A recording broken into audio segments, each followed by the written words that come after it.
Estamos nesta hora a conversar com o arcebispo de Évora, Dom Francisco Senra Coelho, sobre a mensagem do Papa para o Dia Mundial da Paz de 2025, sob o tema Perdoa-nos as nossas ofensas, concede-nos a tua paz. Bem-vindo, Sr. Dom Francisco, um tema que nos desafia logo à partida neste Dia Mundial da Paz. Muito obrigado, Paulo Azadinho. Uma saudação a todo o nosso vasto e amigo auditório que nos acompanha pela imagem, pelo som e, sobretudo, na unidade de coração. É meu dever divulgar esta mensagem. Recebo-a todos os anos da Nunciatura Apostólica, a presença do Papa em Portugal, a sua embaixada diplomática e nunciatura enquanto pastor da Igreja, para que a traga à opinião pública e apresente a todos os cristãos, pessoas de boa vontade, a todos os que querem, de facto, perceber o Papa Francisco, a Igreja. É muito bela esta designação. Perdoa-nos as nossas ofensas, concede-nos a tua paz. Quer-me parecer que não é possível, de facto, haver paz se não existir paz no nosso coração. E a paz no nosso coração, porque somos, de facto, pecadores, limitados, cheios de finitude, acontece-nos da experiência do perdão, da reconciliação. E como muitas vezes até a nós nos custa perdoar, porque ficamos magoados connosco próprios, o perdão tem que ser experimentado daquele que nos dá a vida. E o Criador, aquele que é infinitamente bom, diz-nos que nos ama como somos. E por isso nós não temos direito a desamar-nos. E essa é a grande experiência do perdão. O perdão é perceber a consolação, o conforto que o Criador, o Senhor da vida, me dá porque me ama como eu sou. E daí me vem a recomposição da minha vida, daí me vem, de facto, a reconciliação com a minha história, aí descubro, de facto, a minha condição falível e aprendo também a perceber os outros que vivem na mesma circunstância. E nasce uma enorme convivência, que diria, de tolerância, de nos aprendermos a aceitar uns aos outros com os seus limites e a não termos, de facto, medo das qualidades dos outros. Porque a nossa liberdade não termina onde começa a qualidade do outro, a liberdade do outro. A nossa liberdade continua no outro, na sua realização, no seu voo alargado. Quando sobe muito alto, eu vou com ele. E por isso eu fico feliz quando vejo o outro a chegar muito mais longe e muito mais alto do que eu. Porque a minha humanidade chega também lá com ele, porque faz parte da minha humanidade. Não vivemos num xadrez de quadriculados com propriedades privadas muito divididas a dizer assim, olha, a minha liberdade acaba onde começa a tua. Não, continua na tua. E é esta a grande semente da paz.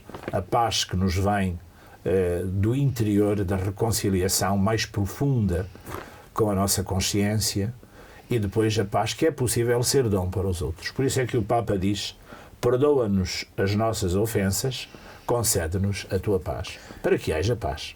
E neste ano particular de jubileu, não é, onde nós somos convidados a peregrinar na esperança neste ano santo, já no dia 1 esta carta, esta mensagem de paz, nos apela muito para esta humanidade, né, neste fundo, que se encontra ameaçada num tempo de várias guerras, num tempo em que nós somos chamados a cuidar da casa comum, uma casa comum que hoje está ameaçada, não é, por interesses pessoais, interesses humanos, interesses bélicos, muitas vezes. O Papa fala de um modo muito preciso e, digamos, como mestre, e assim foi considerado pelas academias, inclusivamente, e pelos grandes movimentos mundiais ecológicos como mestre. Na sua encíclica Laudato Si e Laudato Deo, ele faz esta referência ao grito da terra e ao grito dos pobres. É que se junta. O grito da terra advém de uma exploração que eu diria gananciosa, não é exaustiva, é gananciosa, porque vai-se além das possibilidades do planeta e pretende-se tudo para que aquilo que se chama qualidade de vida cresça sempre, como se não houvesse limites, como se a casa comum, se o planeta não tivesse os seus recursos limitados, como se não houvesse de facto necessidade de preservar para que os nossos tenham de facto um planeta que, visto do espaço, continua a ser verde nas suas florestas e azul nos seus oceanos. Que não seja cinzento, que não seja vermelho, amarelo, castanho, ou seja, torrado, queimado, esgotado, exausto. Esta atitude muito dura e cínica de beber e deixar depois água suja para o que vem atrás, mas que tenhamos todos a possibilidade de beber água límpida. Então, este grito da terra advém dos golpes que lhe são dados. Eu diria nos 4 grandes capítulos da natureza. O capítulo mineral, vegetal, animal e humano. Esta 4ª dimensão do humano tem que se humanizar para respeitar a biodiversidade da flora e da fauna e ter um sentido muito profundo de que o nosso planeta tem limites, o nosso planeta esgota-se e nós temos que deixar para os vindouros, de facto, planeta, casa comum. Há aqui uma questão muito importante que o Papa coloca. É a dívida ecológica. O mundo do Norte, o desenvolvimento do Ocidente, a chamada sociedade do primeiro mundo, ou desenvolvida, ou super e ultra desenvolvida, faz acontecer esse desenvolvimento com os recursos do planeta todo. E muitas vezes, sobretudo, do hemisfério sul, até para deixar as suas reservas para uma possível circunstância bélica, como o petróleo, como enfim, as matérias-primas e a poluição, este grito da terra, que faz, por exemplo, acontecer as mutações climatéricas, atinge a humanidade toda. E, sobretudo, atinge o terceiro mundo. Eu peço perdão por usar este termo. O mundo dos mais pobres. O mundo a que eu chamaria cristamente dos mártires, dos que pagam a fatura. Porque, não tendo recursos de defesa, é-lhe muito mais dura e é-lhes muito mais hostil as situações consequentes das mudanças climatéricas. Tem menos defesas, menos recursos, no sentido das habitações, no sentido das redes fluentes que fazem, enfim, as águas serem conduzidas para os oceanos, os recursos hidráulicos não estão controlados com as barragens, não têm possibilidades, muitas vezes, ao nível de rede de saneamento público, e a questão toda da água, a gravidade da água, que muitos especialistas indicam como uma possível causa de uma guerra na humanidade. Água potável, água límpida, uma vez que a água tantas e tantas vezes se vai contaminando e tornando imprópria para consumo. Ora, este desequilíbrio enorme de utilização ecológica em que o planeta se sente mais magoado e ferido e os homens sentem mais doloroso grito da pobreza no Sul, faz uma grande dívida do Norte, do mundo Norte, do hemisfério Norte, para o hemisfério Sul. E o Papa apela a esta consciência de que é necessário atender com justiça àqueles que são muitas vezes expoliados dos seus bens enquanto matérias-primas para a riqueza do grande mundo desenvolvido, sobretudo do norte do planeta. O apelo que ele faz, por exemplo, ao perdão da dívida. Dívidas que nunca serão pagas. Eu diria mesmo e o Papa fala neste primeiro número do seu documento, em escravaturas autênticas. Porque são povos muito pobres que têm que contar constantemente com o pecado estrutural, em que a sociedade se estrutura deste modo, em que pagam os juros, as mais-valias das suas dívidas, e hão de ser perpetuamente escravos, porque não conseguem pagar as suas dívidas. Imaginemos, depois de lhe ser arrancada toda a sua riqueza de matéria-prima e de sofrerem as consequências das grandes mutações climatéricas, são ainda devedores neste jugo, nesta canga, nesta nova forma de algemas, de pés presos como tinham os escravos na Antiguidade e recentemente, até ao século XIX, e que hoje precisavam, de facto, de uma dimensão nova de mudança estrutural para que houvesse uma atenção muito especial a estas nações que não conseguirão nunca pagar as suas dívidas e que serão sempre dependentes e, por isso, continuarão na pobreza extrema, que leva à fome, que leva àquilo que nós sabemos que é a revolta e depois ao grito da guerra, às mutações populacionais, à busca de melhores vidas, fazendo acontecer mudanças de povos inteiros que geram depois os problemas migratórios e todas as questões de acolhimento, retrocedendo o problema ao hemisfério norte, porque não o resolve no local onde o criou. Nesta segunda parte desta mensagem, não é? O Papa lança-nos no mote "Somos todos devedores", a necessidade de uma mudança cultural. E desperta-me aqui a atenção nesta mensagem para o dom da vida e para o perdão de todos, não é? Diante desta mudança, na certeza de que somos todos filhos de um Deus, que é Pai. Não há diferenças no Norte e no Sul. E esta necessidade também de todos nós cristãos percebermos que esta mudança precisa de acontecer em todos os âmbitos da cultura, não é? Da sociedade, do mundo à nossa volta. Somos todos devedores, é um apelo de facto à conversão também e ao acreditar no dom da vida? Sem dúvida. Obrigado por esta pergunta. É que como é possível ser irmão, viver a fraternidade, se não formos filhos? E qual é a experiência máxima da filiação? É ser amado tal qual se é. É não ser rejeitado. E isto exige, de facto, a experiência do perdão. Há de ser a partir desta dimensão de nos sentirmos irmãos que havemos de procurar fazer um mundo diferente, estruturado na fraternidade. Fratelli tutti, vamos ao encontro de outra preocupação do Papa, numa das suas importantes encíclicas. Fratelli tutti, todos irmãos. E paramos aqui um pouco. É que a questão de olhar para o outro nesta fraternidade exige uma grande mudança no mundo. Porque o mundo estrutura-se de facto em procedimentos que levam à desigualdade.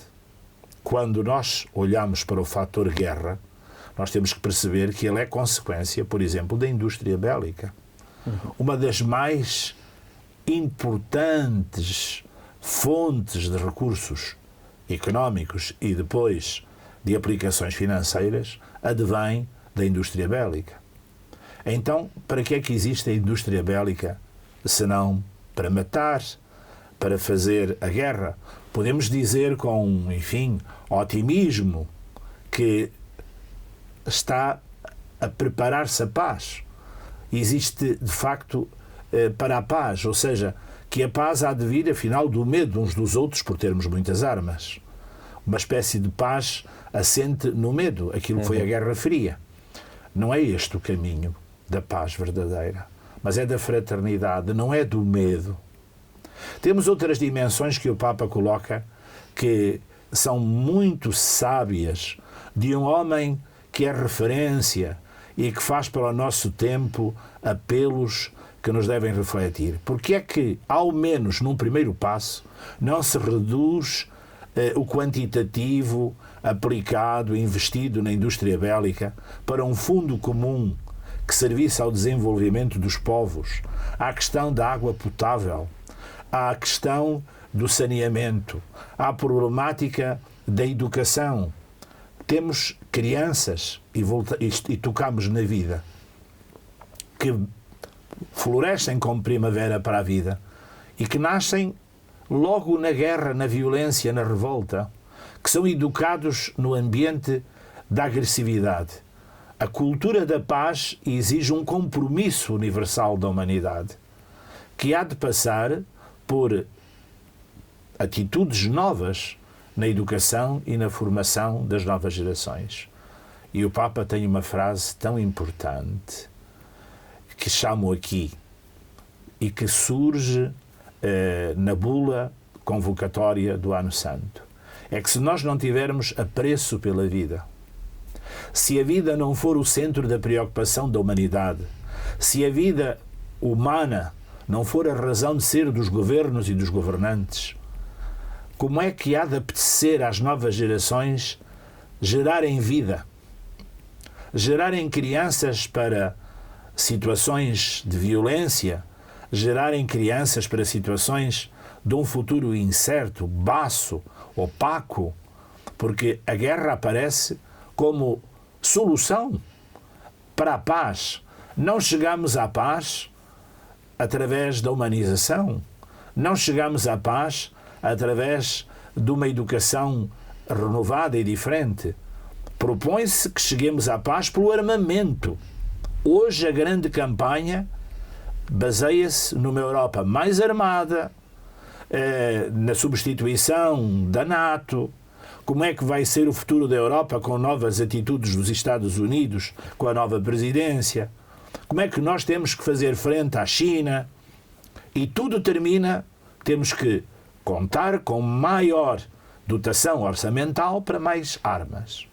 Talvez fique no mundo em proclamação a falar na paz o Papa, num deserto, e o Presidente da ONU, que temos a felicidade de ser português, o António Guterres, que muito nos honra. São os homens que falam na cultura da paz. Como é possível os nossos jovens quererem ter filhos, os casais procriarem, numa sociedade que cada vez mais exprime o envelhecimento, países que estão sem capacidade de se renovar, que temem a imigração, que veem a imigração como perigo?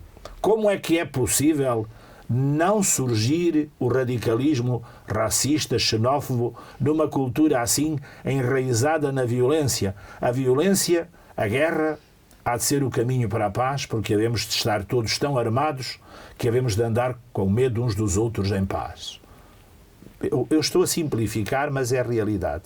E o Papa fala exatamente num fundo mundial para o desenvolvimento dos povos, para que haja uma cultura de paz, para que haja um investimento na instrução, nos meios necessários de sobrevivência, entre os quais a água, o saneamento público, a questão muitíssimo importante da fecundidade e da vida, da renovação das gerações. A espécie humana não pode viver na contingência de um mundo estruturado na guerra e na violência, mas tem que realizar a sua aptidão mais profunda que nasce no seu coração, que é a paz. É necessário um caminho novo. E o Papa Francisco, neste documento, é uma referência, uma inspiração. Verdade.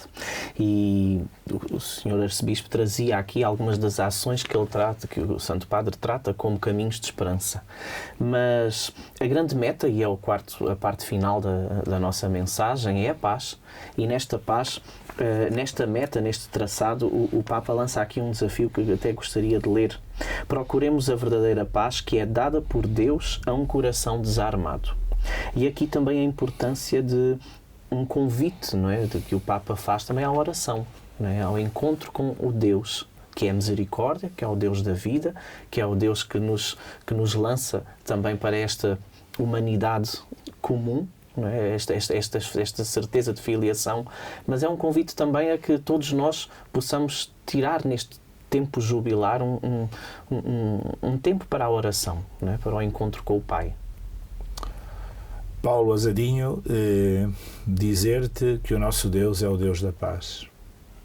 E quando nos encontramos na Sagrada Escritura, nomeadamente no Antigo Testamento, com um Deus que defende o seu povo, é para que o seu povo não seja espezinhado, para que o seu povo não seja triturado, não seja escravizado, por exemplo, no Egito, pelo poder dos faraós. É para que o seu povo não seja apenas construtor de tijolos, pelo sal e pelas capulanas, pelos panos que lhe cobriu a nudez na Babilónia. É para que não seja um povo dominado pelos diversos impérios. E Jesus vai mais profundamente à questão da liberdade interior. Uma liberdade interior que há de partir de corações que não têm medo. Só é livre quem não tem medo. Uma pessoa com medo não é livre. Está na contingência e, por isso, faz o que é necessário, o que pode e não aquilo que quer. E Jesus quis tirar o medo de um Deus despótico, imperial, poderíamos dizer justiceiro e vingativo. Abá, papá, o Pai bom. É o Deus que Lucas descreve nas parábolas da misericórdia, do filho pródigo, da ovelha perdida, da dracma achada. É o Deus que vai à casa do Zaqueu e que quer que Zaqueu seja um homem livre, que não tenha medo sequer da sua história e de si, mas que perceba que é maior o amor de Deus, imensamente maior o amor de Deus do que o seu pecado. É o Deus que se encontra em Jesus Cristo com Mateus, com a Samaritana, com Madalena. É esta liberdade interior profunda que havemos de experimentar neste Deus da paz. É um Deus que não nos quer escravos, nem sequer da religião. Ele expulsou os vendilhões do templo para que não fosse uma questão de troca mercantil, compra e venda, mas o dom de Deus é gratuito. Deus é amor. Esta experiência que precisamos de fazer é fundamental para que o dom da paz, que é uma bem-aventurança, bem-aventurados os pacíficos, porque hão de ver a Deus. São aqueles que terão, de facto, a possibilidade de possuir a terra e de ver a Deus. São bem-aventurados. Esta necessidade é tão grande. Mas, afinal, para onde é que nós olhamos? Para onde é que vai a nossa preocupação? Nós olhamos para as notícias aterradoras que nos chegam. Nós percebemos que há sociedades a preparar já bunkers para se esconderem e fugirem de uma possível guerra nuclear ou atómica. Afinal, o que é que nos preocupa quando olhamos para o mundo e fitamos o nosso olhar nos nossos filhos e netos? É uma palavra que eu não diria mágica, mas preocupante, mas com a magia, por vezes, dramática. A palavra futuro. E olhamos para as crianças, e olhamos para este mundo, e olhamos para cidades do poder mais rico a preparar bunkers, e bunkers pessoais. Será que temos tempo de olhar para dentro? De nos virar para dentro? Para fazermos nascer a paz em nós e sermos construtores da paz? A paz tem que ser alguma coisa que transborda de nós, que nasce em nós e vem de nós. Afinal, quem faz o mundo são os seres humanos. Quem faz o mundo violento, agressivo? Os seres humanos com corações violentos e cheios de guerra, fome de poder, avidez, que chega à ganância. E afinal, quem faz a paz? Porque há no mundo, diria, oásis de paz, são os corações que têm paz. Este ano santo, 25, é um ano de promessa de paz. É necessário que nos reconciliemos com o amor de Deus, que não sejamos apertados, curtos, acanhados, porque o amor de Deus é imenso. Deixemos que Ele nos invada. E há aqui uma questão muito importante. É ver este amor de Deus como o amor com que eu hei de amar os outros, com o mesmo amor com que Deus me ama.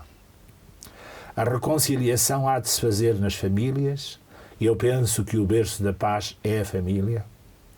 A reconciliação há de se fazer na escola, numa escola formativa, na paz, através do respeito e da tolerância.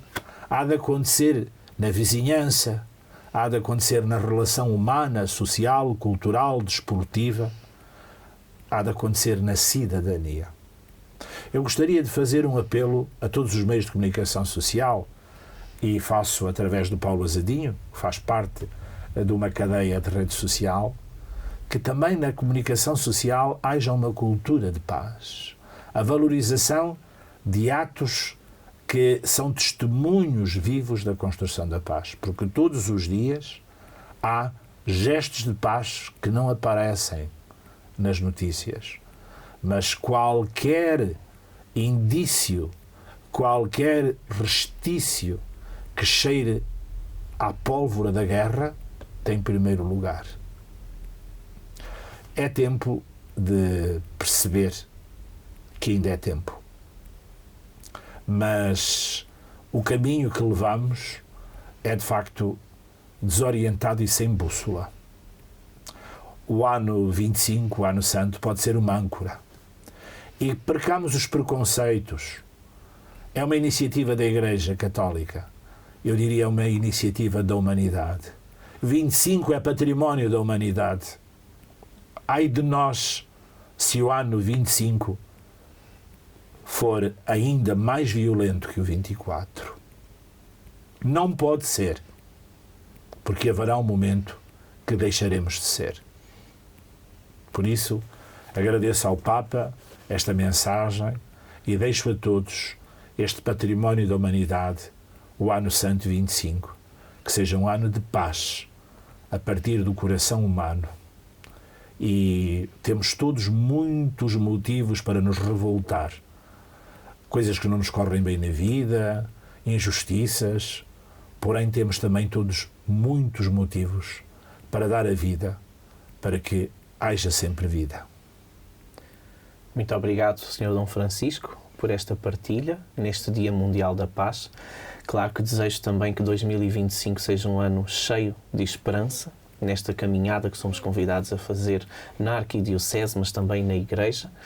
E quero lançar-lhe este convite de tirar um tempo no dia de hoje, ao longo dos próximos dias, para ler esta mensagem que está disponível no site oficial da Arquidiocese de Évora, também nas redes sociais oficiais da Arquidiocese, para que possa também programar a sua vida, orientar a sua vida neste ano 2025, este ano jubilar, para a paz, para que a partir de si, a partir da sua casa, possamos, como dizia muito bem o nosso arcebispo, promover esta paz tão necessária entre nós.